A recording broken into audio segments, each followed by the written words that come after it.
Balita.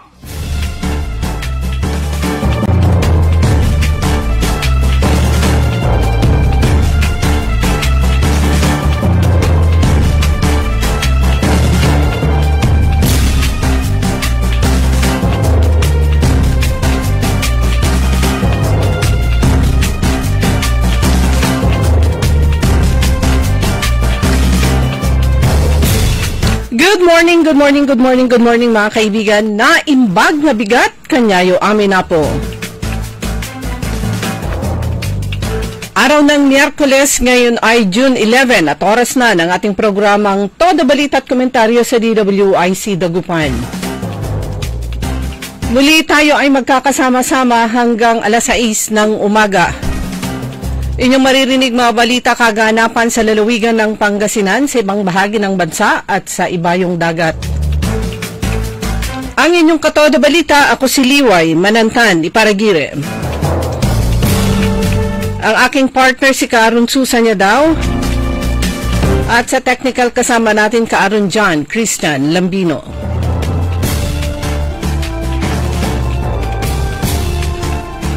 Sa ulo ng mga balita sa Balitang Nasyonal.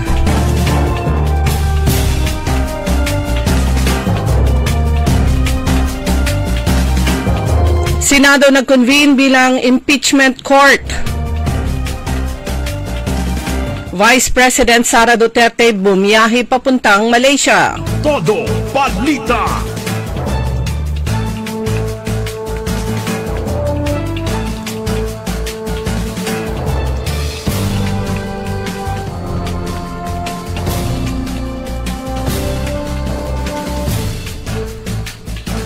Sa balitang lokal sa bayan ng Asingan, solar-powered mobile truck bumiyahe na para sa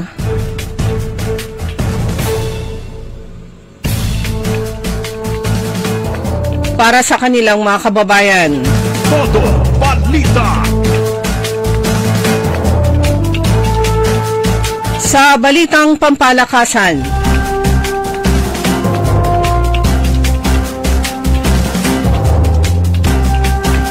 Brownlee kakasa sa FIBA Asia Cup. Todo Balita.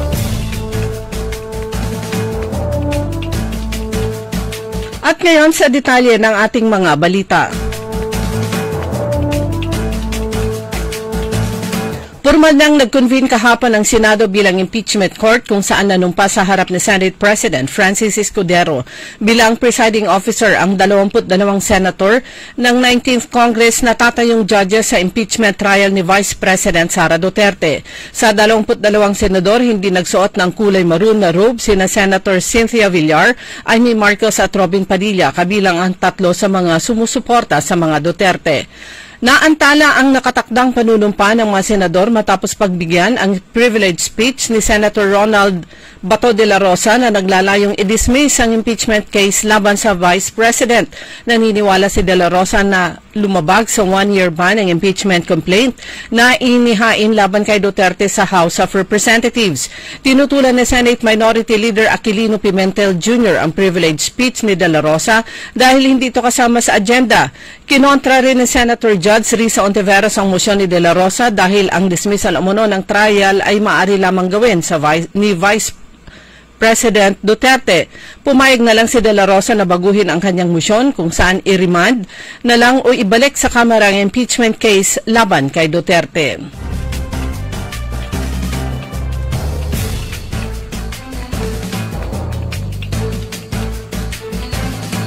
Bumiyahe si Vice President Sara Duterte patungong Malaysia para sa isang personal trip. Ito ay kahapon. Ayon sa Office of the Vice President o OVP, nakatakdang dumalo si Duterte sa pagdiriwang ng Independence Day sa Malaysia at magsasagawa ng program consultation kasama ang mga OFW sa Hunyo 12. Ang biyahe ng Vice Presidente ay nasabay sa hakbang ng Senado na mag-convene bilang impeachment court para sa kanyang impeachment trial. Samantala, wala pang pahayag ang OVP tungkol sa impeachment trial ni Duterte na gaganapin sa Miyerkules o ngayong araw. Magugunita na Lunes ng gabi ay formal nang nanumpa si Senate President Francis Escudero bilang presiding officer ng impeachment court.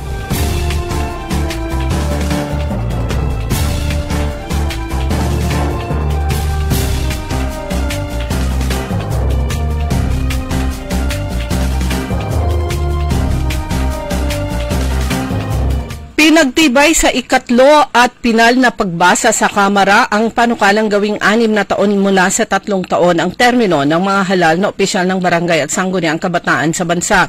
Sa botong 153 na pabor, 4 na negative at 0 abstention ay ganap na napagtibay ng ang House Bill No. 11287.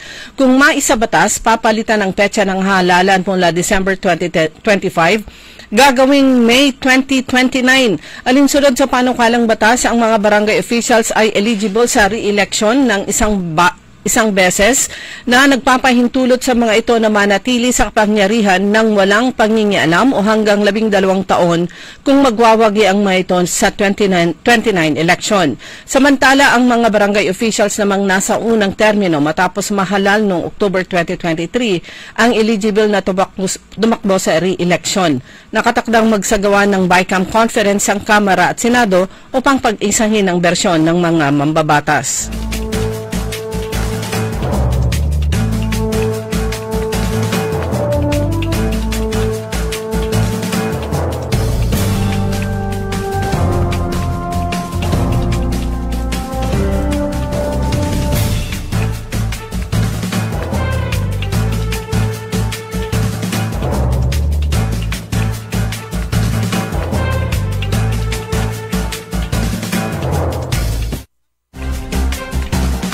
Samantala, umapila ang dalawang pangunahing grupo ng mga motorcycle riders sa Motorcycle Taxi Technical Working Group na isaalang-alang ang epekto ng mga polisiya nito sa buhay ng mga commuter at rider habang pinagdedesisyonan ang apela ng MoveIt na bawiin ang kautosang nagbabawas ng kalahati sa fleet ng motorcycle taxi platform.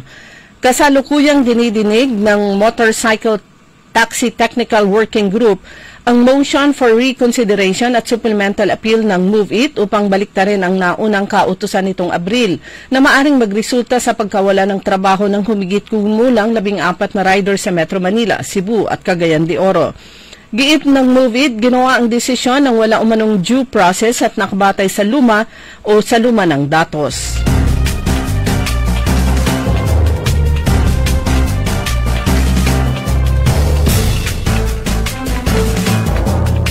Dumako naman tayo sa mga balitang lokal.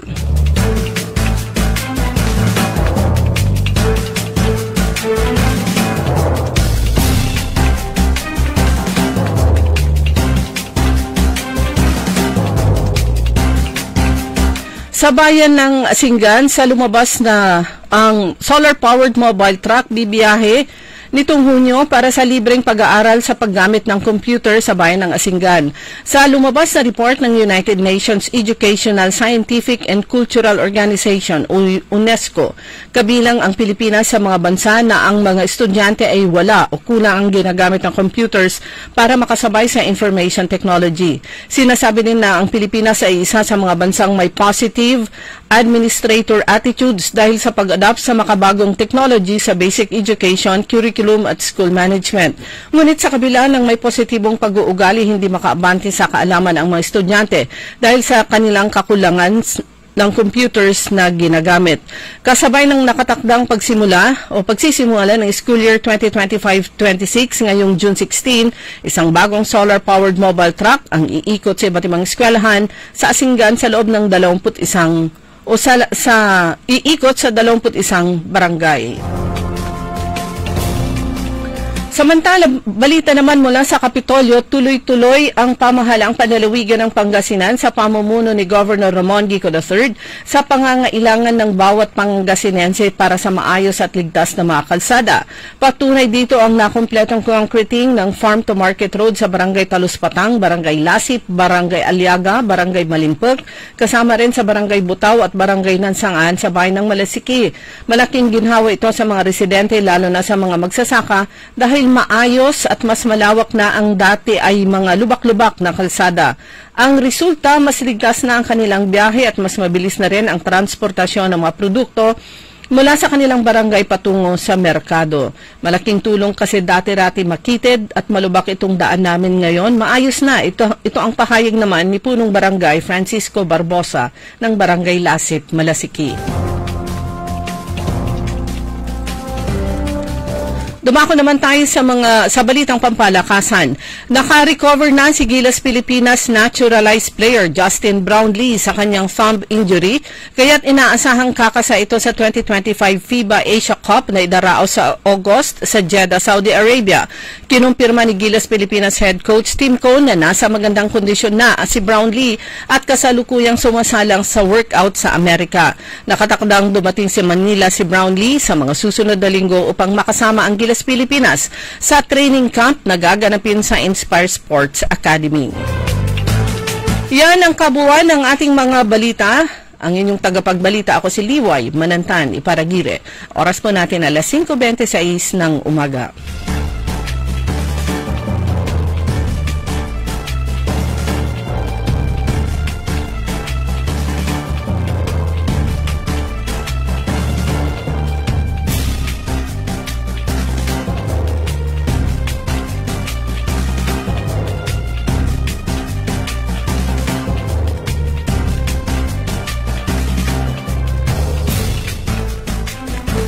Todo Balita. Ang balitang ito ay inihatid sa inyo ng Bingo Plus. Download Bingo Plus app now on Google Play and Apple App Store for a chance to win up to 312 million pesos jackpot prize. Visit bingoplus.com to learn more. With Bingo Plus, bingo sa saya, plus sa panalo. Gaming is for 21 years old and above only. Game responsibly. Keep it fun. Magandang araw po sa ating lahat, sa ating mga bisita. Inaanyayahan ko po kayo sa aming lungsod ng Alaminos para po mabisita at ma-experience ang ating mas pinagandang 100 Islands. Marami na pong pagbabago sa ating mga isla at sana makita namin kayo dito sa aming lungsod para po makapag-swimming, makapag-enjoy kasama ang inyong barkada at ang inyong pamilya itong summer vacation. So tara na! Dito sa Alaminos City para sa ating 100 Islands. Ang patuloy na pagpapaganda sa 100 Islands National Park at lungsod ng Alaminos ay pinangungunahan ni Mayor Art Brian Celeste. High blood, salot, milyong-milyong katao na ang namamatay sanhi nito. Kaibigan, baka ikaw na ang susunod. Ni Mrs. Flor de Lisa Barbosa, ti Rosario, Santiago City.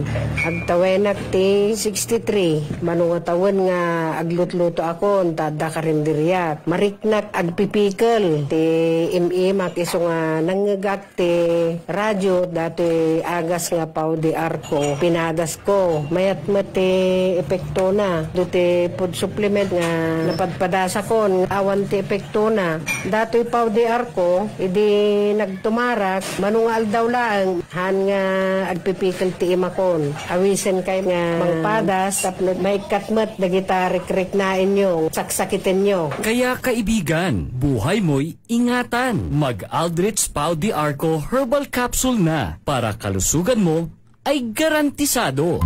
Hoy mga suki, hanap nyo ba ay mga murang bilihin, malinis at sariwang pagkain sa pang-araw-araw at handaan tuwing may okasyon? May suggestion kami sa iyo. Tayo na sa Macador Market na kung saan inyong mabibili ang mga mura, sariwa, malinis at ligtas na bilihin tulad ng karne ng baboy at baka, manok, isda, gulay at iba-ibang sangkap sa pagkain. Matatagpuan din sa Macador Market ang dry goods, groceries, eateries at fruit section. Kaya ano pang hinihintay nyo? Gawing bongga ang handa mo everyday with Macador Market. Macador Market is open from 4 a.m. to 8 p.m. Visit us at Macador Market, Galvan Street at Zamora Street sa downtown, Dagupan City. For high appraisal and quick processing, avail of a City State Savings Bank jewelry loan. It's the handy, perfect solution for your temporary medical, educational, business, and other needs. Get a jewelry loan at only 2% per month and for a term of 6 to 12 months. Just bring one valid ID and proof of income. Your precious jewelry would be insured and there are no hidden charges involved. You've saved for and invested in jewelry for such a time as this. Let City State Savings Bank lend you some of the cash it's worth for when you need it the most. Inquire now at your nearest City State Savings Bank branch or call 8470-3333 or visit us at our Facebook page.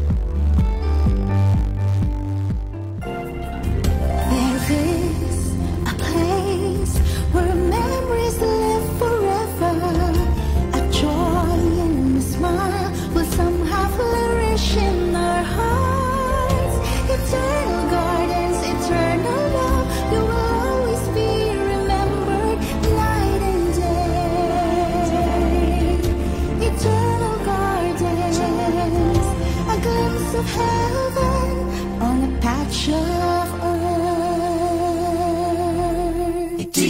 DWIZ. Liway Manantan at Isusan Yaraw sa Todo Balita. Corporation Station D. Oras po natin mga kaibigan, alas 5:31 ng umaga sa pangalawang bahagi po ng Todo Balita. Kasama nyo pa rin Liway Manantani Paragire.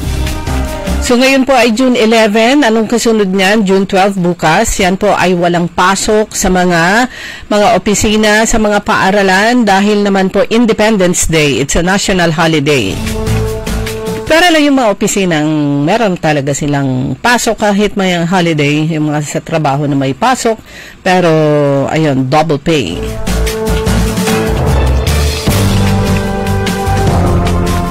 Mamaya mga kaibigan, paparinig ko po sa inyo yung ating interview kahapon kay Sir Romel Dawaton, ang LTO Dagupan. Siya po yung chief. Dahil kahit holiday bukas, ay magbubukas yung kanilang opisina. Pero, para lang sa, specific lang, para sa release ng mga plaka para sa mga motorcycle, mga motorsiklo. At saka kasama na dyan yung replacement dahil napag-alaman ko kahapon, nagkaroon pala ng direktiba ang Central Office, ang DOTR, na yung mga kabisado ito ng mga may motor, yung 7 digits na mga plaka, kung na-issuehan na po kayo niyan, ay papalitan po yan ng 6 digits. So mamaya i-explain po yan ni Sir Romel Dawaton. Pero yung update lang, konting update lang dun sa impeachment, usaping impeachment sa Senado, yung balita natin kanina ay nag-take oath na yung mga senator judges. Pero ito, ito naman ay nakita natin sa Inquirer.net. Nakalagay po dito, after hours of deliberation. Kagabi po ito. After hours of deliberation, the Senate, acting as the impeachment court, voted 18 positive, 5 negative on Tuesday to send the articles of impeachment. So 18 sila ay nag-approve dito to send the articles of impeachment against Vice President Sara Duterte back to the House of Representatives. No senators abstained from the vote. Yung 5 against na ibalik sa House yung articles of impeachment. The motion filed by Senator Alan Peter Cayetano emphasized that returning the articles does not mean the case is being dismissed or concluded.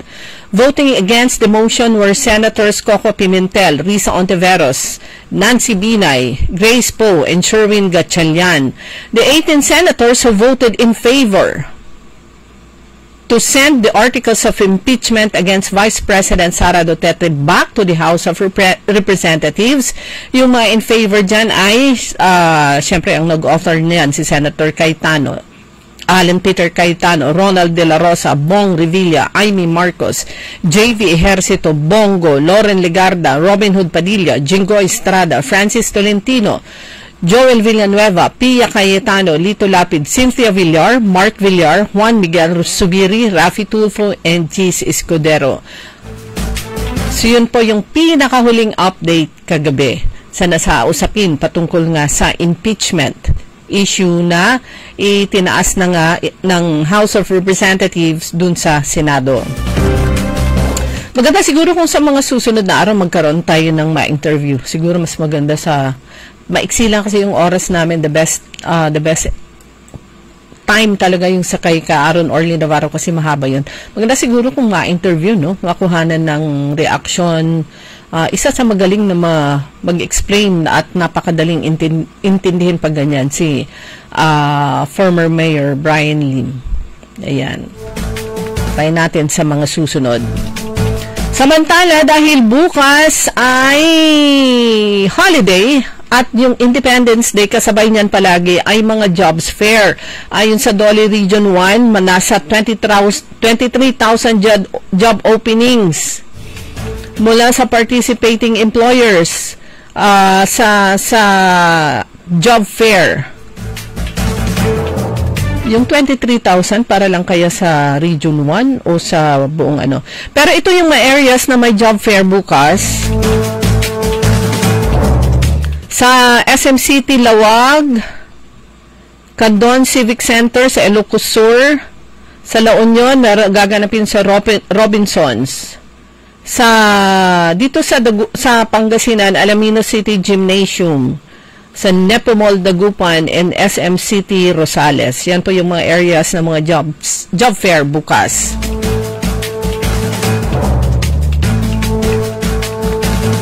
At syempre sa ibang lugar, nationwide, meron po yan, mga job fair.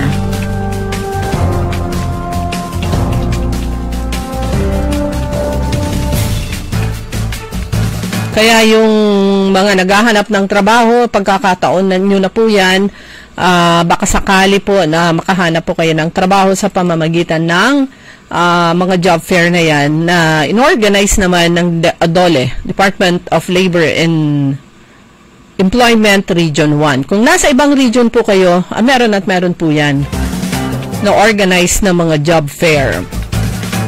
Samantala sa Department of Education naman, Brigada Eskwela hanggang sa Friday pa po yan. Pero pagkatapos po niyan ay tuloy-tuloy pa rin naman. Pwede pa rin kayong mag-donate ng kung ano man mga gamit sa paaralan para naman sa mga estudyante. Balik eskwela na sa 16, sa Lunes. Back to school na, pagbubukas ng school year 2025-2026. Pero dito sa lungsod ng Dagupan, ayan, paano na kaya ang traffic dito sa may kahabaan ng Perez Boulevard hanggang sa lampas ng Nazareth Hospital? Ang problema, ang daming sasabi mo na, palaging naririnig po natin at nasasabi na rin natin bakit napakabagal kasi ng construction dyan. Doon sa area, tapat ng YMCA, di pa rin tapos po yan. And then, bababa dito sa kanto ng Perez Burgos Street. Then may pababa na naman sa tapat ng gate ng UL. Pero itong pinakamatinding bottleneck dito sa junction ng crossroad ng Perez Boulevard at saka Rizal Street. Nako po. Kaya kung sa araw ng pasukan, kung di baling mas malayo yung ikot nyo, mas maiging, lalo na pagpa-uwi, mas maiging, wag na kayong dumaan ng Perez Boulevard hanggang sa may, kung ang intention nyo ay kakanan kayo sa may papuntang Mayombo, Karanglaan, Kalasyaw, or kakaliwa papuntang, pupunta kayong SM, no choice kayo. Punta kayong Mangaldan o kayo papuntang Arellano. Iwasan nyo na lang po ito, lalo na next week. Marami ng mga tao na nasa labas dahil pasukan na nga po.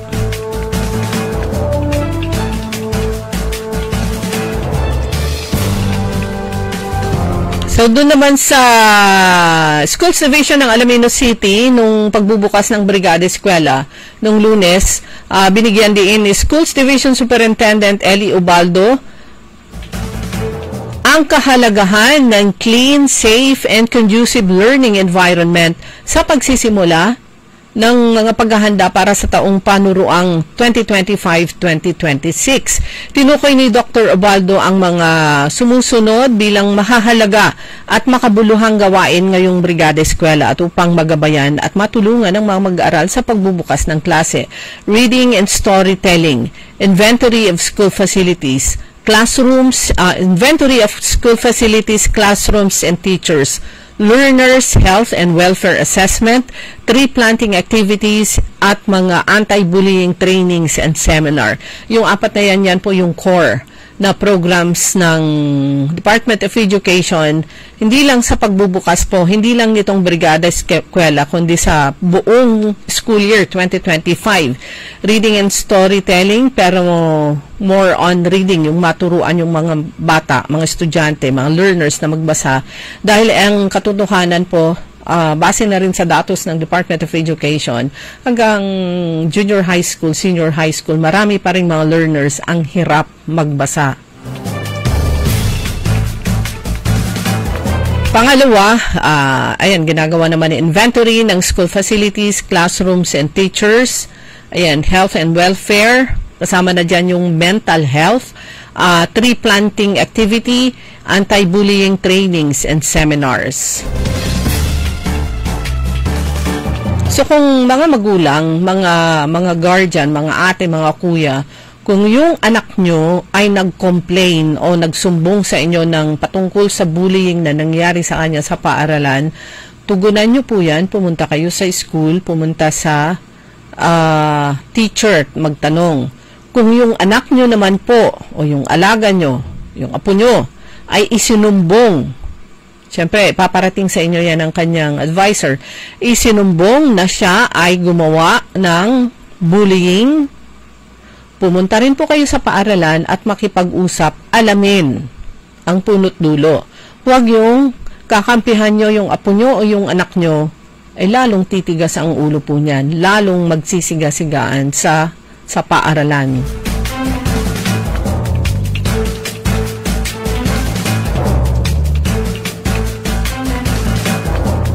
So, back to school sa Lunes, so ibig sabihin mas lalo pong dadami na po yung mga pasaheros ng mga tricycle. Sana naman po ay yung paakiusap, paalala pa rin natin na sana yung nakasanayan yung overcharging, huwag naman po sana. Dahil mas marami ng mga pasaheros yan dahil back to school na yung mga learners, sa mga estudyante. At maraming mga teachers back to school na rin sila. So, marami na kayong maisasakay. Okay, magpe-break lang po tayo mga kaibigan sa ating pagbabalik. Yung gaya ng nabanggit ko kanina, paparinig ko po sa inyo yung ating panayam kay Sir Romel Dawaton, ang Chief ng LTO Dagupan, patungkol naman sa kanilang gagawin bukas, June 12, kahit na holiday. Oras po natin alas 5:43 ng umaga. TWIZ. Ladies and gentlemen, the new face of your favorite restaurant in Dagupan City. The original party place in town. The Music Warehouse Club Dagupan City. No need to go to Manila's top bars like Silo and BSK Club. Dagupan has it all. Fully air-conditioned with free entrance, free parking, and restrooms for all. Doors open at 7 p.m. Do well, live well, and dress really well. Find us at Paris Street, Barangay Pogo, Chico. Contact us at 075-522-2617. Reserve your tables now. High blood, salot, milyong katao na ang namamatay sanhi nito.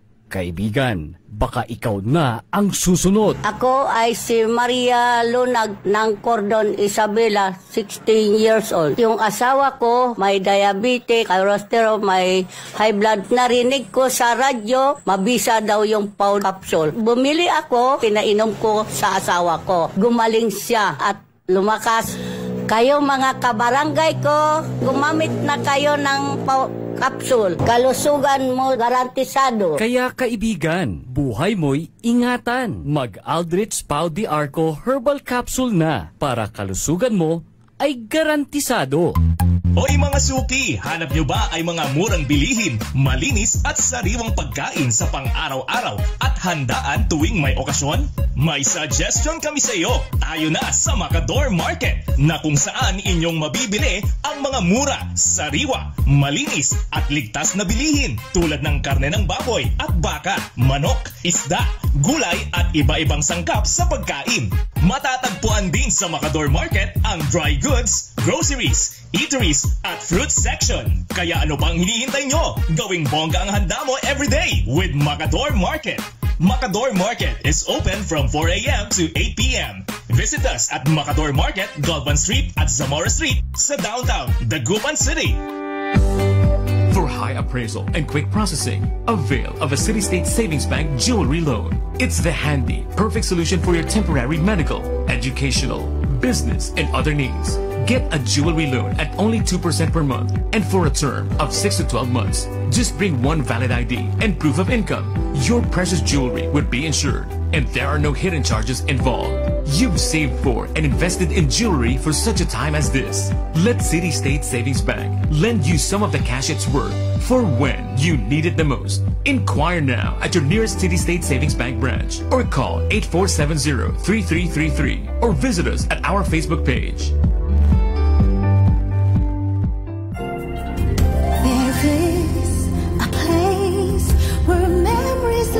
Forever, a joy and a smile will somehow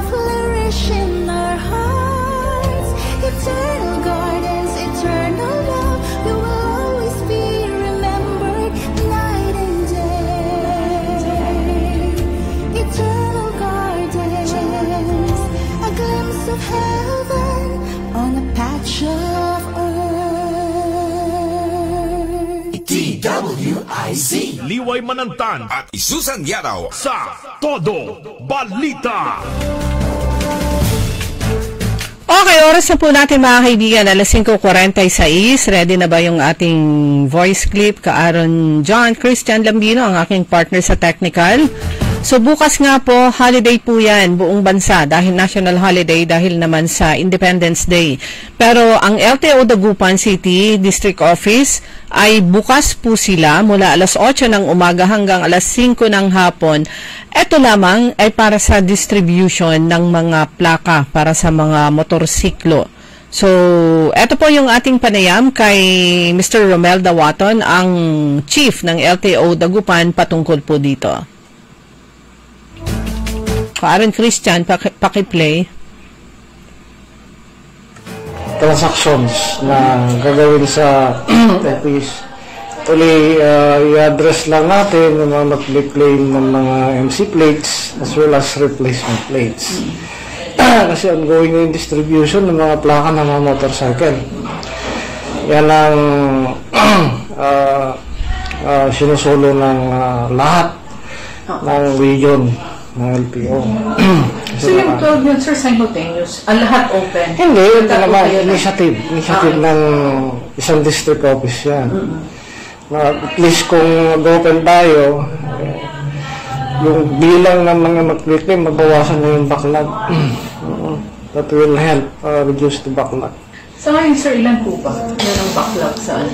At least for region 1, na maabot na 3,000. I'm not, hindi ako hindi tayo perfect sa datos kung yun na talaga. Pero sa Dagupan alone, nagbinigay sa amin na 3,600 plus na MC plates. Ang ginagawa namin kasi dyan, including yung mga 7 digits na plates, na MC plates, pinapapalitan namin yan ng 6 digits. And hindi ko masagot kung ano yung rationale. Bakit ganun? May plaka na, tapos papalitan pa. Huwag mo muna siguro ikon yan kung sakali. Releasing ng plates, and then mga 7 digits na MC plates, palitan namin ng 6 digits. So ano lang yun nila yan, sir? Dalhin lang nila dito? Kaya yung kopya ng RCR, and valid ID, and then i-check namin sa system kung meron na sila. Yan na, actually, mga pupunta naman talaga dito, yung mga walang plaka. So kung meron, available yung series na sa amin, bibigyan namin. So from what time to what time kayo open up? Nag-post na ba si Daddy? May nabasa kasi ako. Baka 8 o'clock na ba? 8 o'clock to 5 p.m. Pati nga nung Saturday, nag-open din ng opisina, pero konti. Actually, may coordination na sa local government units. Lahat ng local government units sa area namin, sa area of responsibility ng Dagupan, binigyan namin ng lahat ng sulat. Para makatulong na sana sila dun sa dissemination. Ma-identify itong mga walang plaka dun sa area of responsibility ng isang LGU at sabihan sila na pag dumulog sa aming opisina, ma-verify. Nabigyan sila ng plaka. Sir, what could have been the reason bakit hindi pa nila nakiklaim yung mga plaka nila? Actually, dahil na nagkaroon ka ng mga problema noon sa bidding. Kasama pa rin yun. Oo, kasama pa rin mga technicalities kasi noon. So kami naman sa baba, matal-tal-tal. Kasi yung production namin ng plaka, siyempre doon sa central office, naantay lang namin yung cascading ng mga ito. So pa yung lahat ng cascading plates sa regional office, every region, ay dinidistribute muna namin para mabawasan yung backlog. So, yung mga MC, wala pa talaga silang issue na plaka. At yung merong 7 digits, pwede nila dalhin dito. Yeah. Kaya nabigyan sila ng 6 digits. Mantay naman nila yun, sir? Yes, ma'am. Actually, yung kon lang, ang medyo, let's say, may processing time na involved is yung replacement ng 7 digits into 6 digits. Kung sa LTMS siya, madali lang gawin. Kasi ang gagawin namin, patikat namin yung bago na plaka na 6 digits. Papalitan namin sa system. Ipapatikat namin yung through MID, which is central office. Madali na, nakakon naman sila, hindi naman sila matagal mag-reply eh. Mahirap lang sa Stratcom. Kasi kailangan namin i-duplicate CR. I-transact namin na duplicate CR. Hindi naman namin i-require si owner na mag-execute ng affidavit of loss. It's just a remedy, parang contingency plan na gagawin namin para ma-address namin yung 7 digits into 6 digits. Wala naman po bang ibinabang deadline ang central office na itong mga 7 digits na to ay kailangang mapalitan? Actually ma'am, part na yun ng lahat naman lahat ng MC plates, including yung mga pagpalit ng 7 digits into 6 digits. Actually, ang target namin is June 30. Oo, ang laki pa ng bilang ng backlog na i-address namin. Ito ay first phase pa lang ito. So, darating yung second phase. No?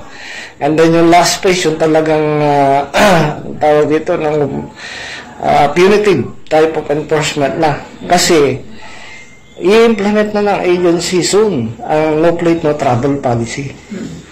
Kaya nakipagtulungan kami sa LGU na i-monitor. I-monitor din yung mga walang plaka sa area nila. So, paano yun? Monitor lang nila and then bigyan kayo ng ano? Actually, are they deputized to whatever? Hindi, isa sa mga ginagawa namin ngayon na nasimulan namin is kino-ordinate na namin sa franchising ng isang LGU. So, pwede na sila mag-consolidate ng mga TODA members nila. Hindi lang naman TODA. At least doon sa TODA kasi makokontrol ng mga TODA president kasi hawak na nila yung mga members nila. Paano yung mga private na hindi naman members ng TODA na gumagamit ng kalsada? Yun ang isang titignan ng mga LGU sa tulong nila. Pero sa TODA, madali lang kasi. Ano sila? May mga papers sila. Oo, may listahan sila. Pag na-consolidate nila, katulad ng Dagupan, pumunta dito yung presidente ng TODA. Kasi kung marami yung bilang nila, yung bilang ng mga walang plaka.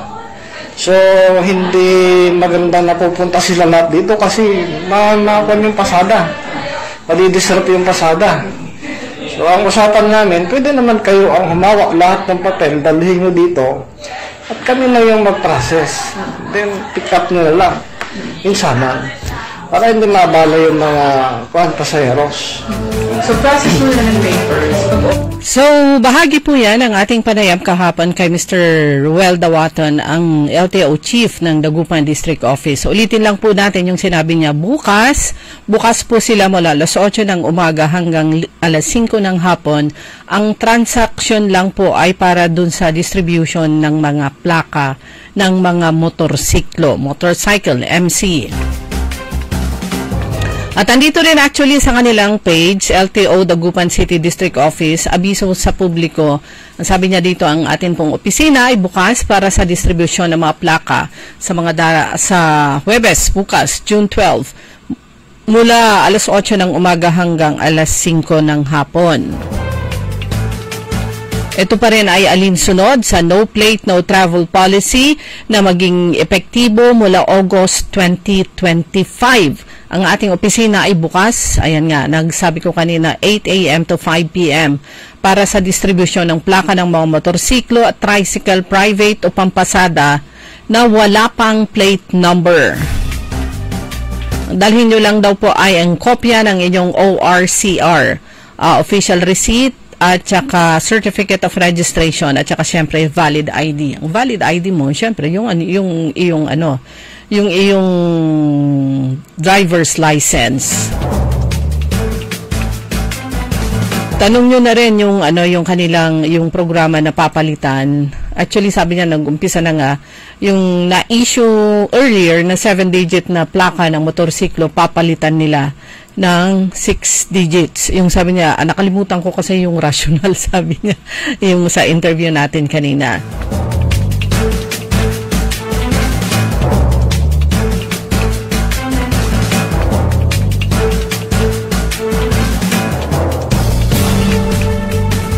Okay, sa mga susunod na araw, i-discuss pa more patungkol sa research natin yan. Yung 7 digits issued na mga plaka, na ibigay na yun sa mga nagmamayari ng mga motor, ay papalitan po yan ng 6 digit. So ulitin ko, bukas dagupan po ito dahil ang sabi nga ni Sir Romel Dawaton, kanya-kanyang diskarte yan ng mga LTO District Office. Diskarte nila sa LTO Dagupan para mas mababawasan lalo yung bilang ng mga hindi pa naibibigay na mga plaka ng motor ay ito nga sa kanilang opisina. Bukas kahit holiday mula 8 a.m. to 5 p.m. para naman sa magki-claim ng kanilang mga plaka para sa kanilang mga motor at para sa palit, change, pagpapalit ng 7 digit kung meron na kayo noon into 6 digit na mga plaka. Samantala sa ang Land Transportation Franchising and Regulatory Board naman, naglabas ng show cause order with recommendation for preventive suspension of franchises issued by Attorney Richard Dayag. Siya yung LTFRB Regional Director ng Region 2 against GV Florida Bus Lines Incorporated. Nakalagay po dito, this action is pursuant to the directive of the OTR Secretary Vince Dizon and LTFRB Chairman Attorney Teofilo Guaris III after a Facebook post showing 6 Florida buses allegedly involved in overspeeding or reckless driving along Maharlika Highway, Diadi Cordon, went viral. Hindi lang allegation yun dahil na i-video. Just imagine, ang lalaki mas magkakarera sa kalsada, di ba? Kung kayo yung mga nakasakay nun, ay naku apo, matay kayo, tirkerbios. Di na sila natuto, no? Di ba? Kailan lang ay ito naman na involved sa accident talaga, vehicular accident, may mga nasuspinde na ilang buses ng Solid North. Pero balik pasada na rin yung iba. Tapos yung driver's license nung mga driver ay ni-revoke. Pero ito na naman, ay naku po. Tapos magmamakaawa sila, kawawa naman ang kanilang pamilya.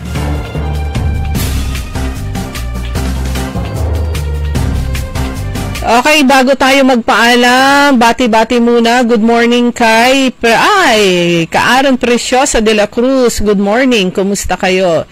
Sir Napoleon ko, good morning. Josileda Mateo, Gloria Sanchez Maramba, Lynn Coronel, Rodel Edades Peralta, Mel Sulueta, Josileda Mateo, Gloria Sanchez, Ernesto Mosada, Jobeth Maniked, Gaheto Imasa, Landingin Benjamin, Nick Dakal, at sino pa yung isa? Randy Manawis, at syempre kay at si Cora Aquino at Kuya Mar. Good morning.